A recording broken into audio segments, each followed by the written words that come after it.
बच्चों, आज के वीडियो में हम प्रॉफिट और लॉस से संबंधित कुछ और क्वेश्चन करेंगे।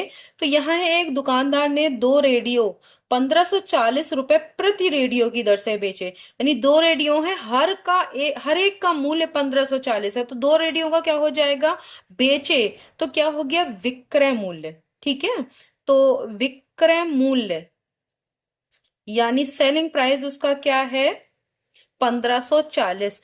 तो दो का, तो दो गुणा 1540 हो जाएगा कि हर एक का प्रति रेडियो है।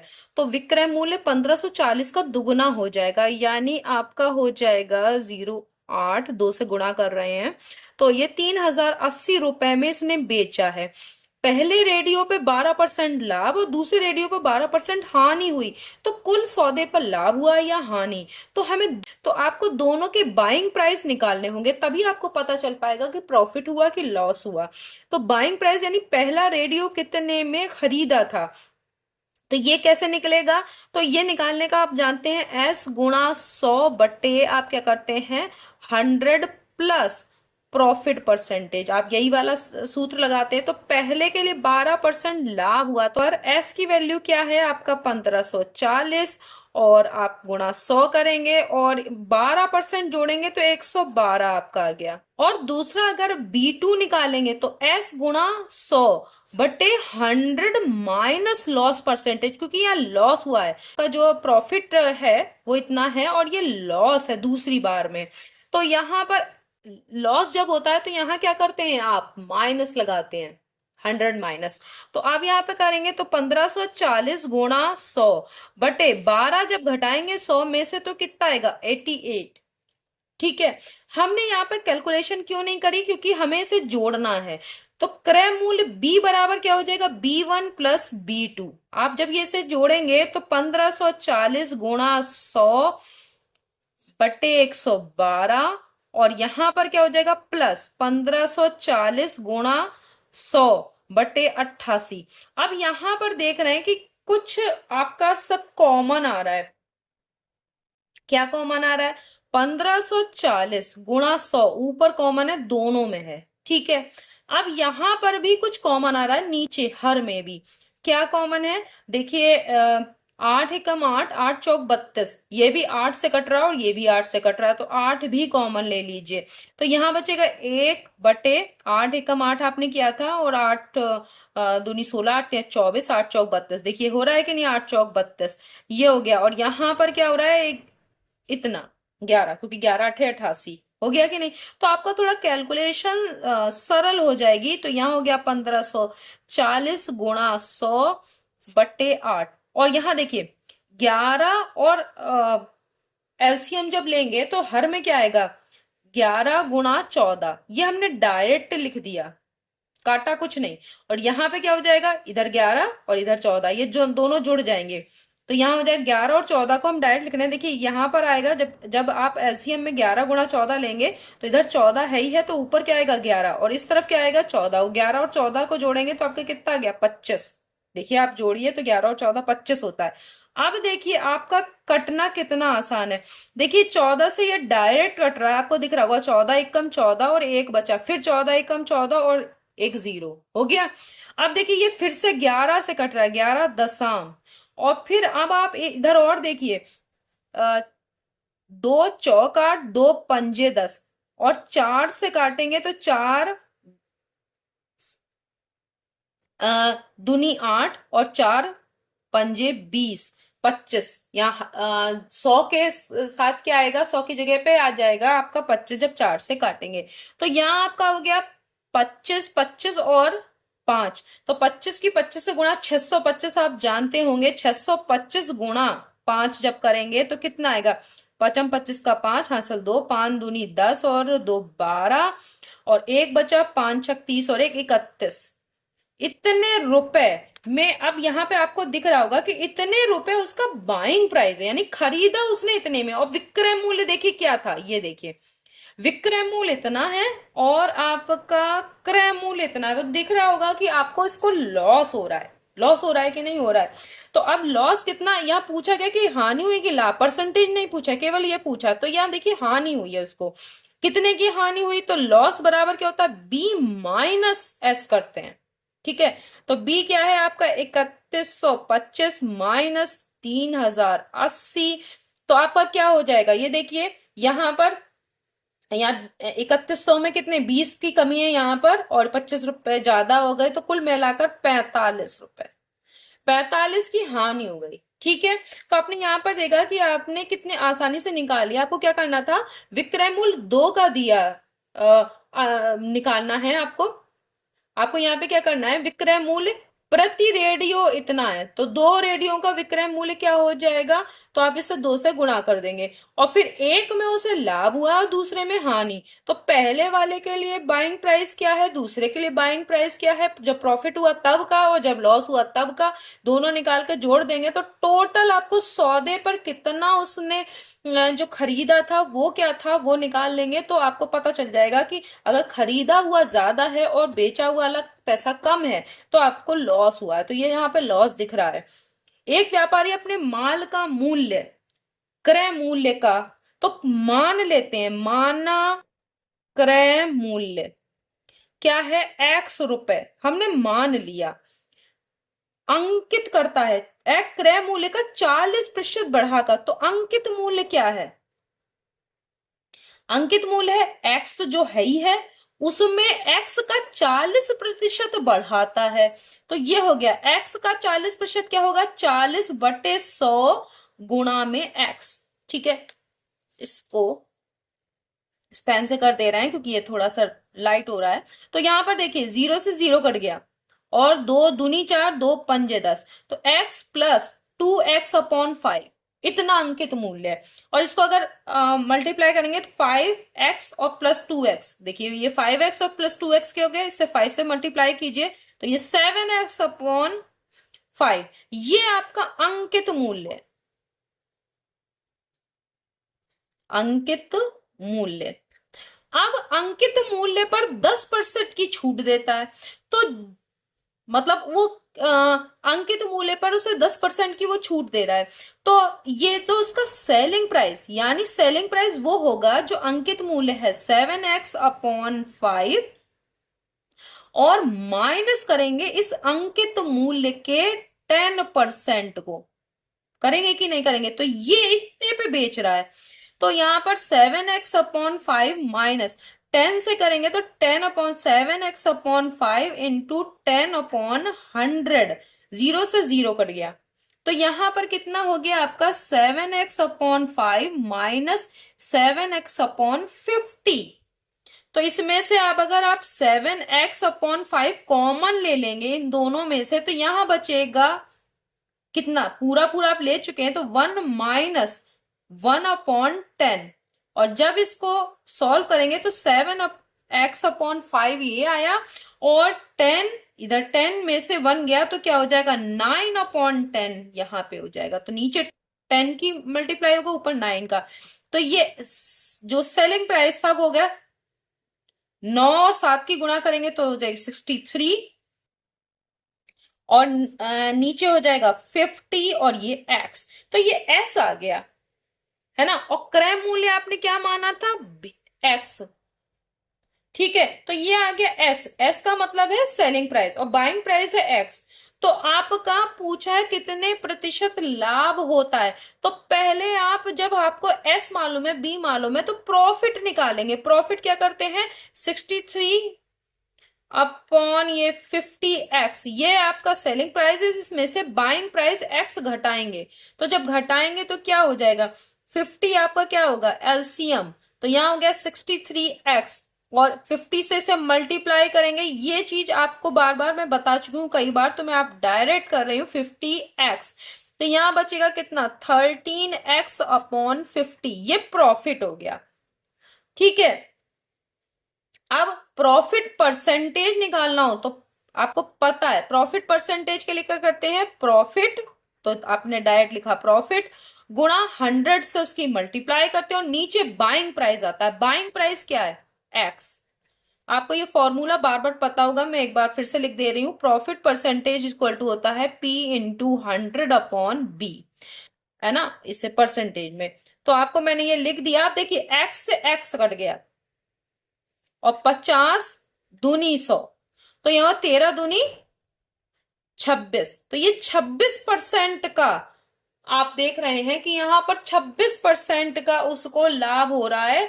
यदि वो माल का जो क्रय मूल्य है यानी x रुपए जो भी माना उसका 40% बढ़ाकर अंकित करता है और फिर जो बढ़ा हुआ मूल्य उस पर 10% छूट दे देता है, तो लोगों को लगेगा कि भाई 10% छूट मिल रही है, जबकि वो कर क्या रहा है, यही किया जाता है जब दुकान पे आप जाते हैं कि वो पहले से ही जो जिन्होंने जितना खरीदा है उसका ज्यादा बढ़ाकर अंकित मूल्य लिख देते हैं और फिर कह देते हैं 10% की छूट है, 15% की छूट है, तो आप सोचते हैं अरे ये बहुत सस्ती मिल रही है खरीद लो, लेकिन उसे जो होता है उसे प्रॉफिट ही हो रहा होता है। देखिए कितना प्रॉफिट हो रहा है, 26% प्रॉफिट हो रहा है, जबकि आप 10% की छूट समझ रहे हैं उसे। ठीक है, तो इसी तरीके से ये प्रैक्टिकल प्रॉब्लम है और इसी तरह से होता है जब आप दुकान पे या शॉपिंग मॉल में जाते हैं तो वो पहले से ही बढ़ा के रखते हैं मूल्य को। यहाँ देखिए, एक उत्पादक ने एक चश्मा किसी थोक विक्रेता को, अब देखिए एक थोक विक्रेता है, अब यहाँ पे लिखने से अच्छा मैं यहीं पे लगा देती हूँ, थोक विक्रेता को 18% लाभ पर बेचा।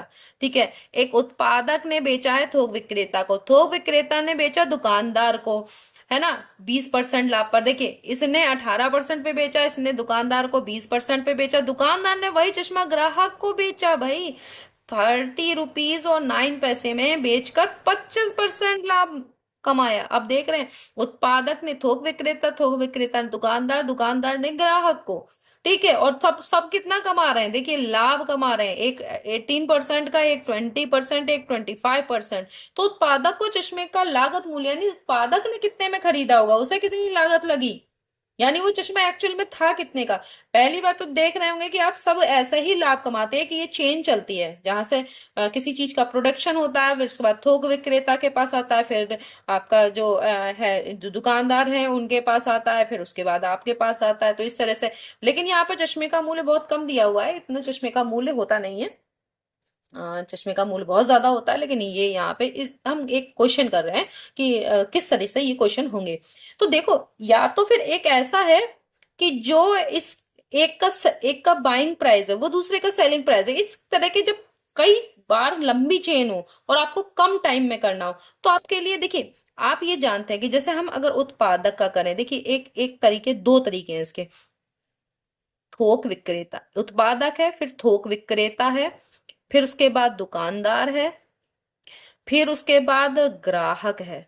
अब ग्राहक ने खरीदा 30 रुपए 9 पैसे का, जितने में खरीदा वो दुकानदार का क्या हो गया, बेचने का मूल्य, ये इसका ग्राहक का बाइंग प्राइस है, वो इस दुकानदार का क्या हो गया, सेलिंग प्राइस। सेम हो गया कि नहीं हो गया। और फिर जो इसका बाइंग प्राइस होगा, और इसने बेचा है कितने, 25% लाभ पर, इससे हम क्या कर सकते हैं, देखो एक फॉर्मूला आपको पता ही होगा, तो हमें सबका, अब इसका बाइंग प्राइस हमें निकालना है, तो बाइंग प्राइस निकालने के लिए हम क्या करते थे, अगर हमें प्रॉफिट परसेंटेज पता हो और एस पता हो तो हम निकालते थे एस गुणा 100, और बटे में क्या करते थे 100 प्लस प्रॉफिट परसेंटेज, प्रॉफिट होता तो प्लस प्रॉफिट परसेंटेज, लॉस होता तो माइनस लॉस परसेंटेज, ऐसे करके निकालते हैं। तो जो इसका, अब इसका ये आराम से निकाल सकते हैं क्योंकि एस पता है, क्योंकि इसका जो बाइंग प्राइस है वो इसका सेलिंग प्राइस है। ठीक है, तो हमने एस को यहीं पे या 30.09 लिख देंगे, 100/100 प्लस क्या कर देंगे 25%, तो इसका बाइंग प्राइस निकलेगा, इसका बाइंग प्राइस इसका सेलिंग प्राइस होगा, फिर इसका बाइंग प्राइस निकालेंगे, फिर इसका बाइंग प्राइस इसका सेलिंग प्राइस होगा, फिर इसका बाइंग प्राइस निकालेंगे। तो कितनी बार, आप 3 बार कर रहे हैं कि नहीं। तो इसको एक शॉर्टकट तरीके से भी किया जा सकता है, फॉर्मूला यही लगेगा, सीधे उत्पादक का आपका बाइंग प्राइस निकल आएगा। कैसे, देखिए आप ये 3 बार करते तो एस गुणा, एस वही रहता, गुणा 100, 3 बार कर दीजिए।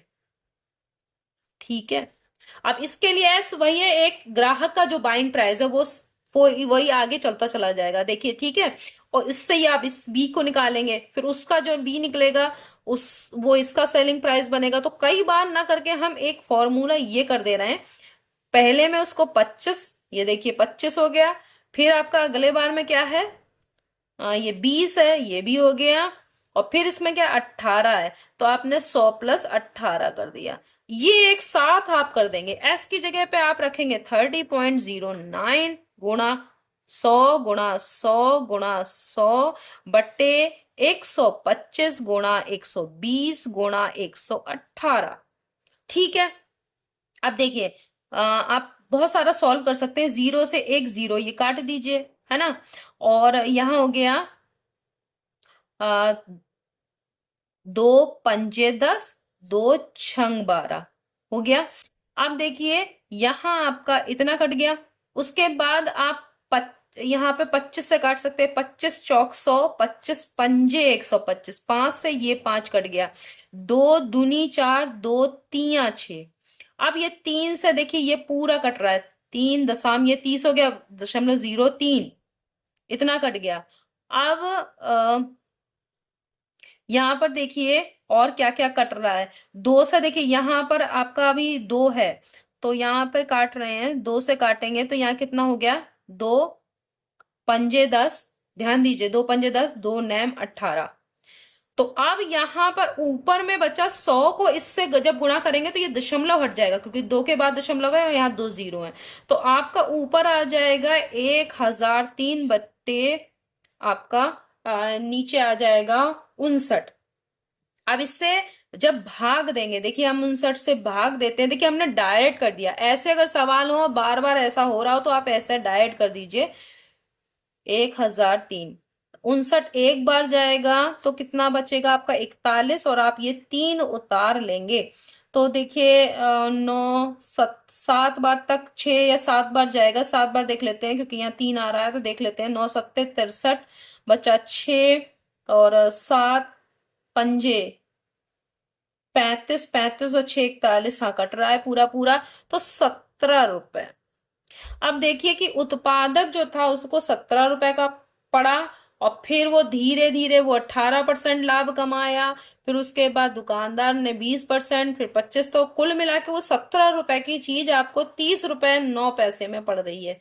तो इस तरीके का ये प्रोसेस है, और इस तरह से आपका ये सवाल निकलेगा। तो ये प्रैक्टिकल प्रॉब्लम है। जैसे होता है, एक थोक व्यापारी एक किताब पर खुदरा व्यापारी को, भाई थोक से खुदरा वाले पे जाती है, 16% कमीशन देता है, और खुदरा व्यापारी ग्राहक को 10% कमीशन देता है। अब देखिए भाई, जब थोक व्यापारी खुदरा व्यापारी को बेच रहा है तो जितना अंकित मूल्य है उस पर 16% कमीशन दे रहा है, ठीक है। और खुदरा व्यापारी जितना अंकित मूल्य है उस पर 10% कमीशन दे रहा है। तो किताब अंकित मूल्य जो होगा वो एक ही होगा, ठीक है। ये दोनों कमीशन किताब के छपे हुए मूल्य, वही अंकित मूल्य पर दिए जा रहे हैं। यदि किताब ग्राहक को 270 रुपए में मिली और थोक व्यापारी जो है वो जब 16% कमीशन पर दे रहा है तो 5% का लाभ कमा रहा है, तो थोक व्यापारी को क्या दाम देना पड़ा, तो उसको क्या दाम देना पड़ेगा, ये मतलब उसको किताब जो है वो कितने की पड़ी, ये पूछा गया है कि थोक व्यापारी को कितने की पड़ी थी, जो कि ग्राहक को 270 की बाद में पड़ी।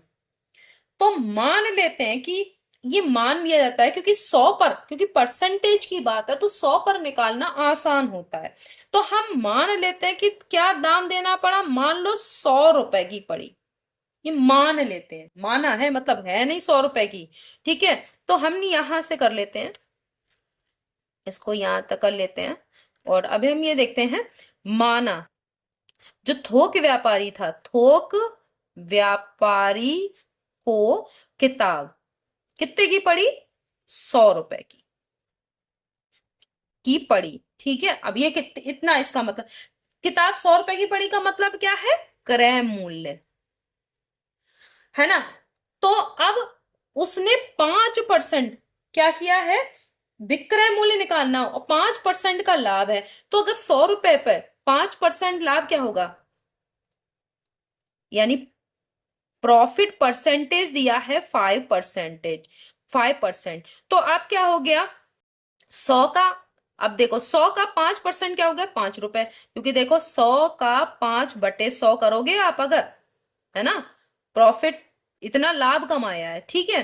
तो ये क्या हो गया, उसको ये 100 कट जाएगा, 5 रुपए।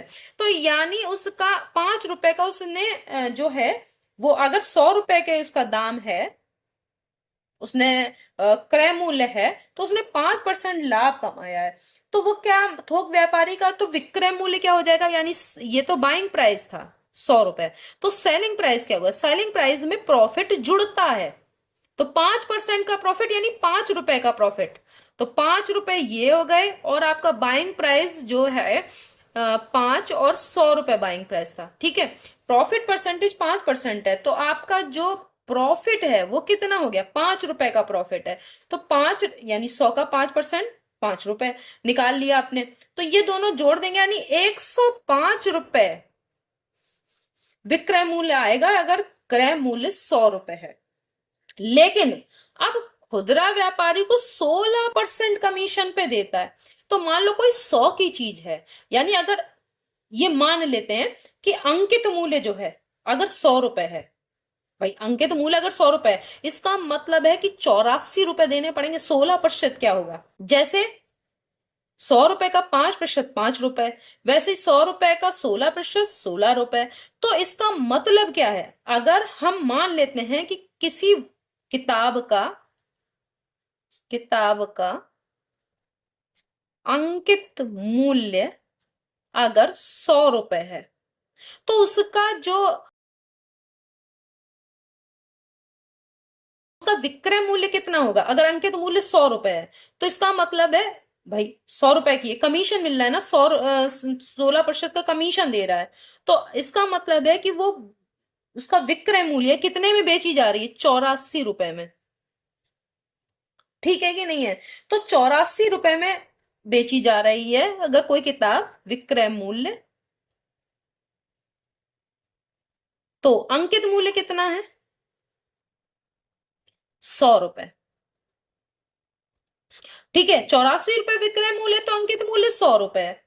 अब यहां पे देखिए कितना है, 105 रुपए है कि नहीं है, क्योंकि उसने 5% लाभ कमाया है जब बेचा है। तो अगर 84 रुपए अंकित मूल्य हो, क्योंकि 16% का कमीशन है, इसीलिए हम इसे 84 और 100 पर 84 हुआ विक्रय मूल्य। तो 105 रुपए अगर विक्रय मूल्य है, तो अंकित मूल्य कितना होगा, तो क्या हो जाएगा, 100 में ये 84 और गुणा में 105। अब काटिए, तो आप कितने से काटेंगे, देखिए आपका ये कट रहा है 4 से। यहां पे देखिए 4 दूनी 8, 4 एकम 4, और यहां पे कट रहा है 4 दूनी 8 और 4 पंजे 20। ये 21 पंजे 105, तो ये हो गया 125 रुपए। इसका मतलब क्या है, अब आपने देखा कि हमने मान लिया कि किताब का जो क्रय मूल्य थोक व्यापारी को 100 रुपए पड़ा। क्यों 100 मानते हैं, क्योंकि परसेंटेज हर जगह निकालना है आपको। तो प्रॉफिट उसे बोला 5%, यानी उसे 5 रुपए का फायदा मिल रहा है। ठीक है, तो इसका मतलब है वो कितने में बेच रहा है, 105 में। अब 16% कमीशन दे रहा है, तो अगर अंकित मूल्य 100 रुपए है, तो 84 रुपए उसका विक्रय मूल्य होगा। और हमने ऐसा इसलिए किया क्योंकि हमें 105 रुपए पे देखना है कि अंकित मूल्य कितना है। तो अगर 100 रुपए अंकित मूल्य है, तो 84 रुपए विक्रय मूल्य है। तो 84 रुपए विक्रय मूल्य, तो अंकित मूल्य 100 रुपए हो गया। तो 105 रुपए पे कैसे निकलेगा, तो 125, यानी अगर 16% का कमीशन है दे रहा है, तो इसका मतलब अगर उसका उस पे अंकित मूल्य कितना होगा, किताब पर 125 छपा होगा, और वो दी जाएगी, विक्रय होगा उसका 105 रुपए पे। अब इसका भी ये जो आपको निकल आया अंकित मूल्य, अब अंकित मूल्य तो एक ही रहेगा, 125 रुपए। ठीक है, तो वो छपा हुआ मूल्य जो है वो 125 रुपए है। ठीक है, जो अगर व्यापारी को किताब 100 रुपए की पड़ी थी, तो अंकित मूल्य 125 रुपए रहेगा। ठीक है, अब क्या है, खुदरा व्यापारी जो क्या कर रहा है, 10% का इस पे कमीशन दे रहा है।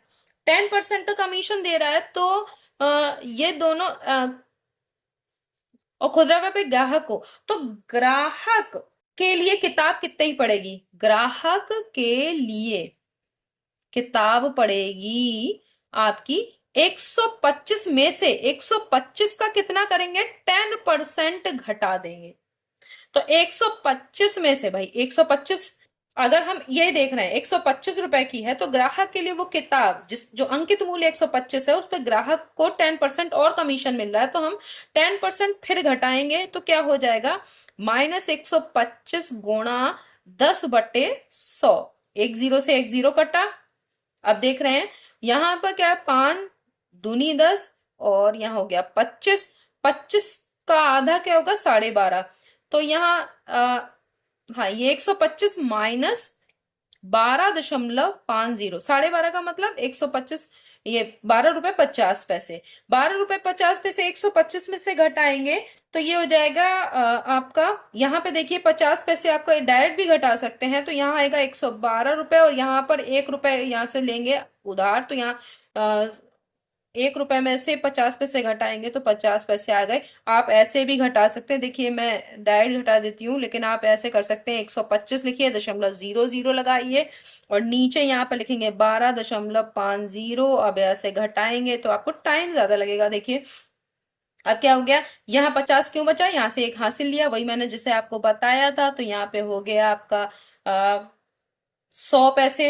जब देखिए यहां से जब एक हासिल लेंगे, ये रुपए है, रुपए में कितने पैसे होते हैं, 100 पैसे, तो 100 में से 50 आप घटाएंगे, 50 बचेगा, यहाँ बचेगा 4, और 4 में से यहाँ 2 घटाएंगे, 2 बचेगा, और ये हो गया आपका 112। ठीक है, हो गया। तो इस तरह से घटाते हैं, मतलब यहाँ ये रुपए हैं, और रुपए पैसे का घटाना आपको पता होगा, लेकिन मैंने यहाँ डायरेक्ट घटा दिया था, लेकिन आपको मैंने बता दिया ये रुपए है। रुपए में से अगर आप पैसे की तरफ कुछ भी लेते हैं तो आपका 1 रुपए में 100 पैसे होते हैं, तो 100 जाएगा इधर। ठीक है, जैसे आपको मैंने यहाँ पे घटा के दिखा दिया। तो ये आपको अगर ग्राहक को मतलब, अब ये किस पे निकल रहा है, ये 100 रुपए पे निकल रहा है, जबकि थोक व्यापारी को को किताब पड़ी थी 100 रुपए की, तो वो जो है उसका अंकित मूल्य आ रहा है, अगर 16% कमीशन पर खुदरा व्यापारी को दे रहा है तो अंकित मूल्य 125 रुपए है, और वो बेच रहा है 105 रुपए पे है। ठीक है, अब क्या हो रहा है, फिर ग्राहक को वही किताब, क्योंकि 10% ग्राहक को भी छूट दी जा रही है, तो ग्राहक को वो किताब 112 रुपए और 50 पैसे की पड़ रही है।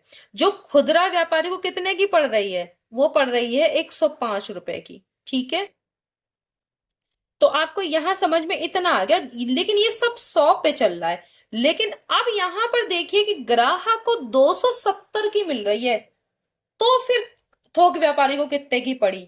ठीक है, तो अगर देखो यहां पे अगर लिखते हैं कि अगर ग्राहक को 112 रुपए 50 पैसे, है ना, इतने रुपए ग्राहक को देने पड़े, तो उत्पादक यानी जो थोक व्यापारी था, तो थोक व्यापारी का